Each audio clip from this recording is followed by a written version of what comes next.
guys, welcome to my new vlog. আজকে আমরা বিকালে নিলে কালকে পিকনিক করবো। আর এই যে আমাদের চুলা আজকে নিলে কালকে একটা ভিডিও আসবে, তা আপনারা দেখতেই হবে।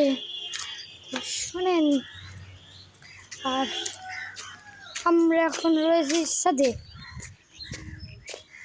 তো গাইস, আমার আব্বু মুরগি এনে দিছে আমাকে, পেঁয়াজ, কিন্তু সয়াবিন তেল। গাইস,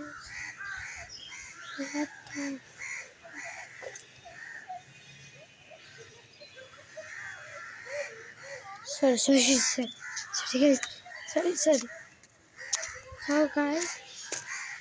আজকে এই ভিডিওটা